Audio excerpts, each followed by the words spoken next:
Haleluya, salam berkat sukacita buat Bapak Ibu saudaraku sekalian. Apa kabarnya hari ini? Dan kita bertemu kembali. Kita akan membahas satu topik penting buat hari ini saudara, yaitu tentang lembaga pernikahan itu suci. Karena lembaga pernikahan Tuhan yang menetapkan, Tuhan yang berinisiatif. Sehingga lembaga perkawinan itu yang sifatnya sakral, kita harus jaga baik-baik dan tidak boleh sembarangan. Maka pertemuan antara pria dan wanita, antara Adam dan Hawa, itu yang mempertemukan adalah Tuhan.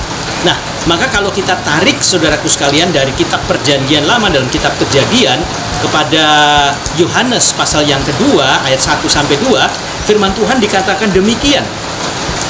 Pada hari ketiga ada perkawinan di Kana yang di Galilea dan ibu Yesus ada di situ. Ayat kedua, Yesus dan murid-muridnya diundang juga ke perkawinan itu. Saudaraku yang dikasihi oleh Tuhan, suatu kebenaran mutlak. Kita harus mengundang Yesus dalam setiap pernikahan perkawinan kita. Karena bagaimanapun juga saudaraku sekalian, dalam lembaga perkawinan, persoalan dan masalah itu selalu silih berganti datang. Pertanyaannya adalah begini, Yesus diundang juga ke sebuah perkawinan, tetapi ada masalah. Nah, di dalam kitab Yohanes itu masalahnya apa? Mereka kekurangan anggur.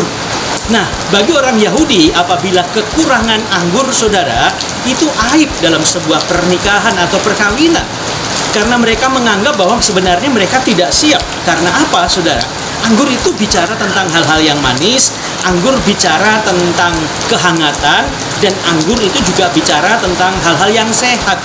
Karena mereka kalau habis pesta ataupun perayaan, biasanya sebelum makan mereka minum anggur, dan setelah makan mereka juga minum anggur.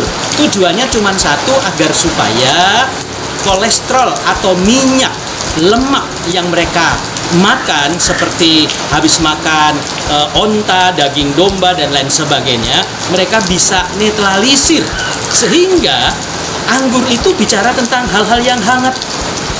Maka dalam lembaga perkawinan kita harus terus menjaga kehangatan dalam keluarga. Yang kedua yang harus kita jaga adalah hal-hal yang manis dalam keluarga. Dan yang ketiga adalah hal-hal yang menyehatkan. Karena apa saudaraku sekalian? Disitulah kita beranak cucu. Nah, kebahagiaan itu muncul apabila komunikasi kita baik, kemudian bicara kita dengan keluarga itu baik, dan selanjutnya adalah kita tidak saling mencurigai satu dengan yang lain. Itu akan mendatangkan yang namanya sukacita. Bukankah pada saat kita membangun lembaga sebuah pernikahan, tujuan yang paling utama adalah untuk membangun yang namanya kebahagiaan, dan kebahagiaan itu tidak bisa berdiri sendiri.